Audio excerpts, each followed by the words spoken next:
bonjour à toute cette foule nombreuse motivée pour suivre des costumes à 9h du matin.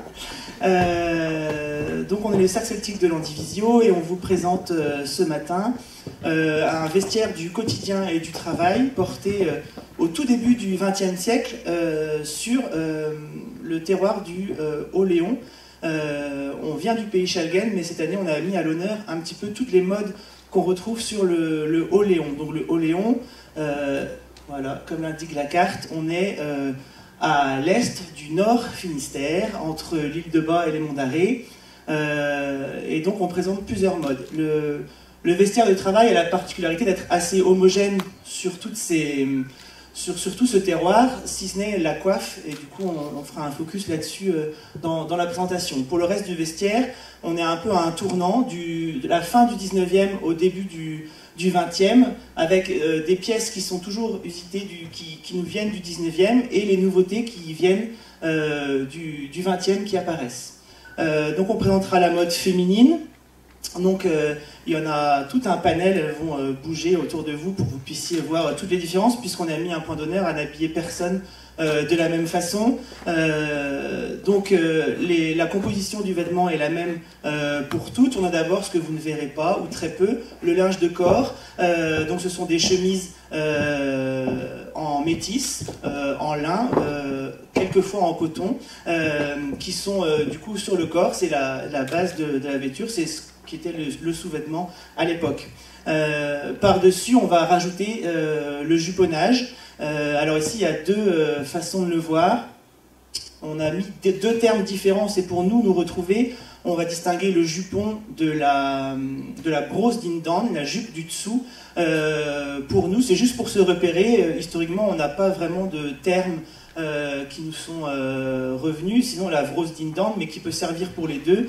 Nous, on fait le distinguo entre le jupon, qui est de couleur, souvent avec un volant dans le bas, et qui est destiné à être recouvert d'une jupe, qu'on distingue de la brosse d'indan, qui est une jupe qui fait office de jupon, mais qui, pour les occasions de travail, peut être portée seule.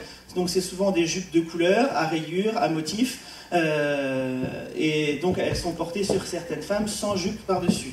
C'est ce qui explique qu'elles soient plus courtes que les autres, puisque on devrait pouvoir les recouvrir d'une jupe noire au besoin. Elles sont en jupon en fait. Par-dessus, donc certaines femmes portent une jupe noire, assez classique, on ne va pas s'étendre trop là-dessus, un tissu assez épais et assez solide. Pour le haut, on porte ce qu'on appelle un ivisen en breton. Donc c'est un corsage en toile assez brute, assez solide, qui sert de soutien-gorge notamment. Donc c'est lacé sur le devant par un système de lassage. On retrouve aussi des crochets, voire des boutons. Et cette ivisen peut être à manches ou des ivisen divanches comme porte Alwena. Et du coup là on se rapproche vraiment presque d'un corselet qui laisse apparentes les manches de la chemise de corps.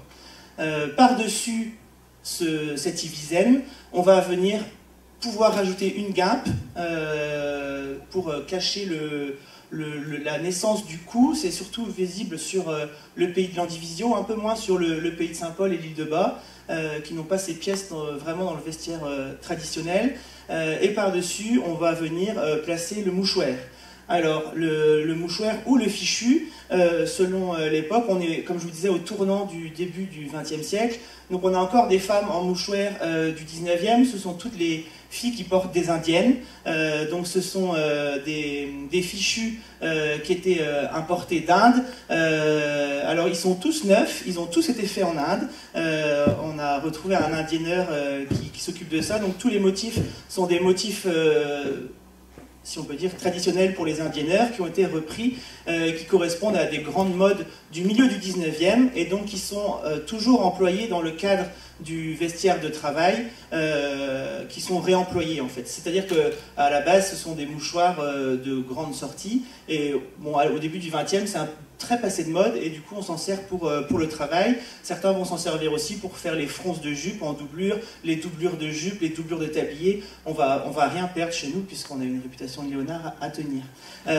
Et du coup les femmes un petit peu plus modernes, elles sont passées au fichu, donc une pièce un peu plus grande que le mouchoir, et c'est la l'arrivée dans les commerces de ces tissus à mettre unis, à carreaux, à rayures. Il y a un peu de tout, et du coup, c'est des pièces un peu plus grandes qui vont pouvoir être nouées derrière le dos, rester dans la jupe. Ça, c'est pareil, on a essayé de mettre personne pareil, puisqu'il existe autant de façons de l'accrocher qu'il n'y a de femmes. Chacun fait un peu comme elle peut avec les moyens qu'elle a. Donc ça peut être accroché dans le dos par un nœud, ça peut être placé dans le tablier, des fois ça dépasse sur les côtés. Il n'y a pas trop de règles, surtout sur le vestiaire de travail. Il faut que ce soit pratique et assez confortable, mais que ça tienne quand même. Le tablier, alors ici il a sa fonction première qui est un vêtement de protection, donc il peut être à poche ou sans poche, avec une bavette, sans bavette, à rayures, à motifs, à carreaux. Donc vous voyez, il y a un large panel de choix possibles. Pour notre spectacle, on est sur des gens qui travaillent assez dur, du coup on a forcé le trait sur les raccommodages et aussi sur l'usure des pièces du vestiaire. C'est-à-dire que si on prend l'exemple des jupes, elles ont été prises sur l'envers pour avoir ce côté un peu plus mat et ne pas avoir le côté un peu brillant que peut avoir l'endroit d'un tissu. Ça a été bien lavé avant. On a fait tout un atelier de peinture à la boue sur les bas de jupe qu'on a rebrossé après. L'idée, c'est pas d'avoir quelque chose de sale, mais juste d'avoir quelque chose d'usé sans que ça fasse sale. C'est un peu pareil pour les tabliers qui ont pu être frottés au savon. Ils ont eu des coups de ponceuse, des coups de griffe, notamment sur les bavettes, pour faire comme s'il y avait eu maintes et maintes épingles à être repiquées à chaque fois au même endroit. Du coup, on a griffé ça. Et du coup, il reste la coiffe. Alors, je ne vais pas trop m'étendre sur la coiffe, puisque c'est le sujet de la question à laquelle on répondra après. Juste vous dire qu'on présente plusieurs coiffes différentes, qui représentent 3 grands terroirs de ce Haut-Léon. On a en coiffe blanche et en coiffe noire, donc c'est le pays de l'Andivisio, avec la sparle, donc une version quotidienne comme on voit ici derrière, ou la version en drap de laine, les coiffes noires qui étaient portées les jours de pluie notamment, ou de travaux très salissants. On a également des femmes en coiffe de Saint-Paul, donc la mode de Saint-Paul, donc on remonte un peu plus haut, donc on les présente en version noire également, donc qui sont des coiffes pas forcément d'hiver, qui servent à faire la pluie, mais aussi tous ces travaux salissants, et qui est notamment porté par les femmes qui portent des charges à la tête. Pour ne pas abîmer les coiffes, ces coiffes noires elles sont plus résistantes pour pas porter des paniers sur la tête.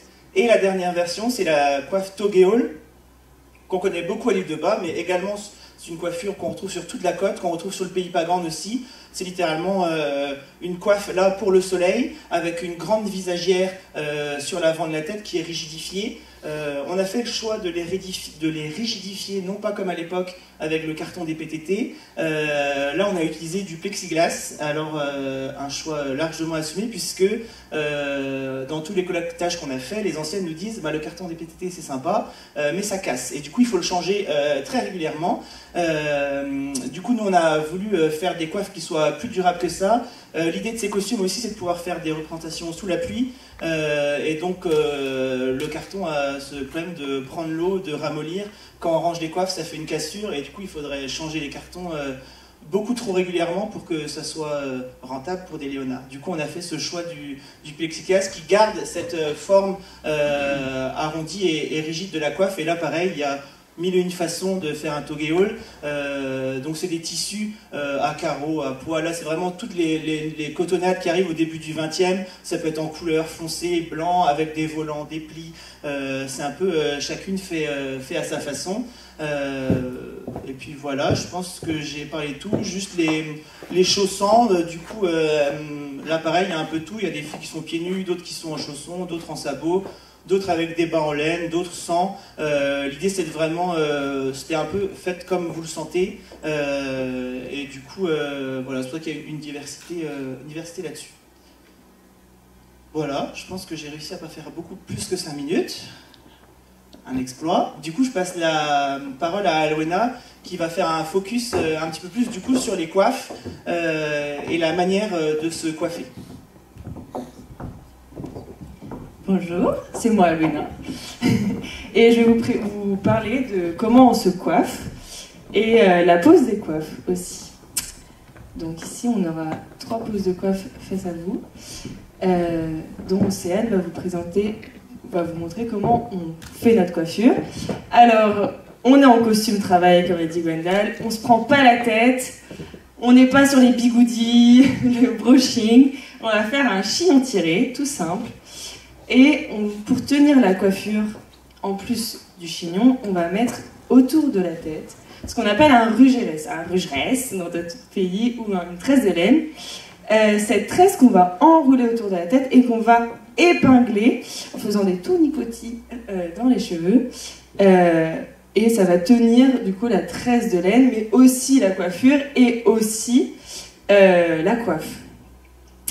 Donc voici, alors ici, la tresse de laine de scène, elle est assez longue pour bien tenir la coiffure et que ça fasse tout le tour de la tête. Plusieurs fois. Alors, et aussi, du coup, Océane, par la suite, va vous montrer qu'est-ce qu'elle va mettre comme coiffe. Et sa coiffe, ça va être une togeol. Donc togeol, le chapeau du soleil, c'est un peu l'ancêtre de la casquette. Donc comme c'est l'ancêtre de la casquette, c'est facile à mettre. On met juste sur la tête, par-dessus le rugeresse. Et il faut bien que ça soit au-dessus de la tête pour protéger le front des coups de soleil et des coups de bambou. Et on va lasser en dessous de la jugulaire. Donc c'est super simple pour la togeol. La deuxième coiffe, c'est la coiffe Sparl. Donc la coiffe du pays Schengen, donc notre pays. Ici, on a représenté deux coiffes, comme l'a dit Gwendal, donc la coiffe noire et la coiffe blanche. C'est la même façon de poser la coiffe, sauf deux différences, c'est que je vais le dire juste après. Donc la coiffe, elle a un bonnet qu'on va mettre au-dessus de la tête, par-dessus le rugeresse, et on va lasser, comme on peut voir avec Anaïs, on va lasser, il y a deux lacets sur les côtés, on va tirer, ce qui va faire des fronces par l'arrière, et ensuite on va croiser par le devant, par le dessus de la tête, et on va faire le nœud par derrière. Lorsqu'on a fait ça, on va prendre les ailes, ou ce qu'on appelle les deux bandes sur les côtés, et on va les mettre par-dessus la tête, et on va les épingler au-dessus du chignon. Alors les deux différences entre la coiffe blanche de jour, là où quand il pleut pas, et la coiffe de pluie, c'est-à-dire que le tissu est différent avec la coiffe de pluie, elle est beaucoup plus lourde. Donc comme c'est plus lourd, on va pas forcément chercher la symétrie, les ailes vont forcément tomber, alors que la coiffe blanche qui est en coton, qui est beaucoup plus légère et qui est amidonnée, ici on va chercher plus une symétrie et plus de la hauteur. La deuxième différence, c'est que la coiffe blanche, comme la coiffe noire, ici, il y a ce qu'on appelle un bas-volé. Et pour la coiffe noire, comme il pleut, on va la garder telle qu'elle, alors que la coiffe blanche, qui a celle de Marguerite qui est ici sur le côté, on va la replier sur le lacet pour cacher le lacet. On épingle. Donc là, c'est la coiffe Sparl. Et la troisième coiffe, c'est la coiffe du pays de Saint-Paul-de-Léon, celle que je porte. Ici, c'est la même base de bonnet qu'on va mettre par-dessus le rugeresse. Puis, alors ici, vous pouvez voir qu'il y a une visagière. Alors la visagière, elle est beaucoup plus longue, elle arrive là. On va la replier, comme le fait Gwendal. Puis, on va la plier sur le côté, on peut épingler. Et quand on va froncer le bonnet, on va faire passer le ruban par-dessus la tête en allant sur la pliure de la visagière. Et on va remettre par derrière et on va faire le nœud. Sur la visagière aussi, il y a deux lacets comme vous pouvez voir. Et on va la nouer en dessous la jugulaire pour que la coiffe tienne mieux. Pour plus d'esthétisme, on peut aussi mettre un ruban blanc par-dessus le lacet pour le cacher, tout simplement. Voilà.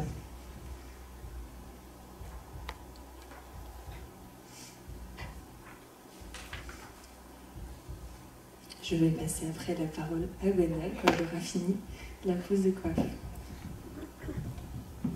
On est tout à vous pour les questions.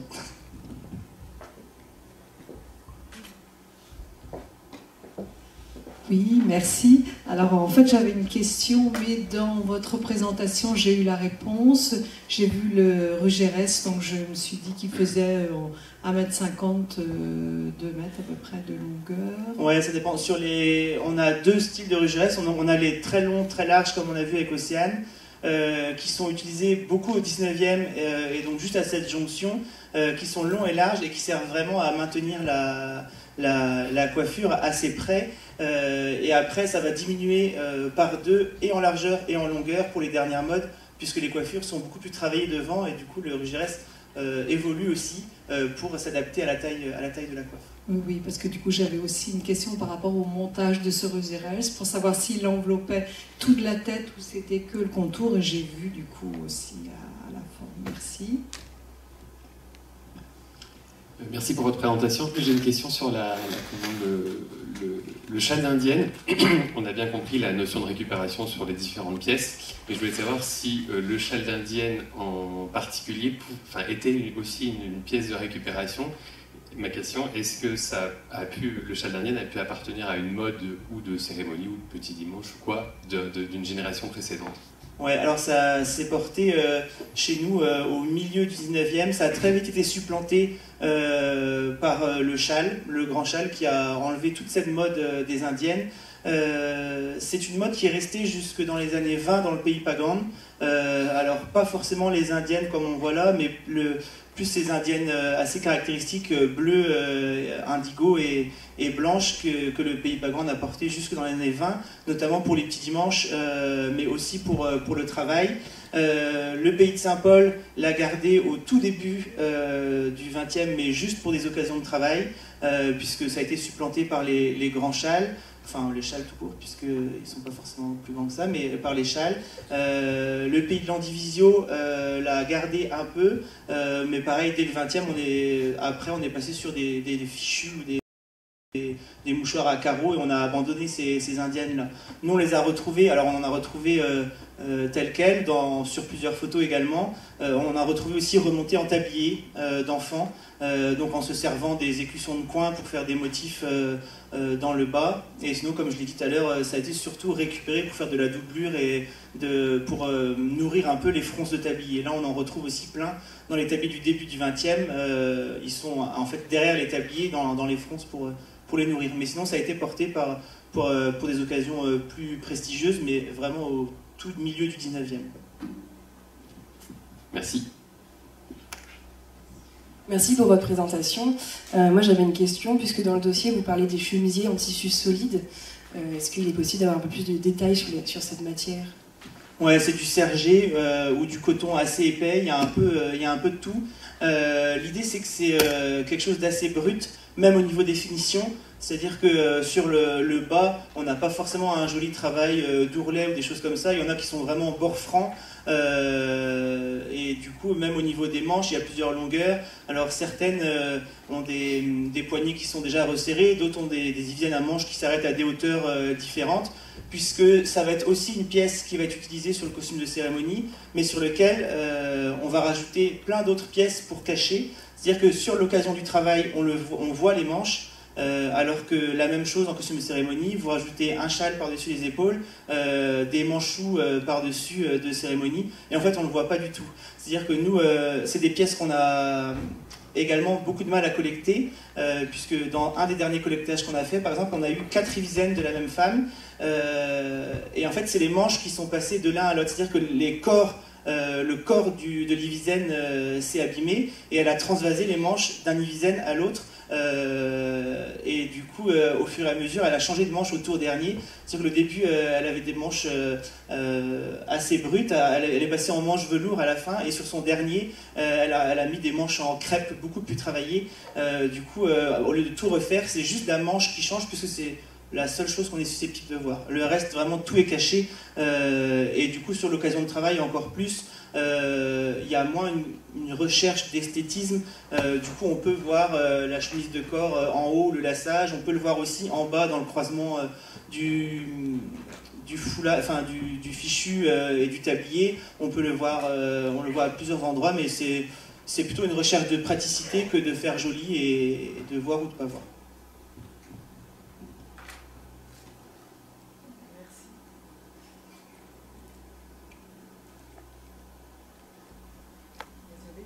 Il y a un petit temps d'attente entre le temps de pousser le bouton. On vous remercie beaucoup pour votre présentation. On a encore quelques questions, mais on fera en aparté peut-être. D'accord, voilà. Merci beaucoup à vous. Merci à tous.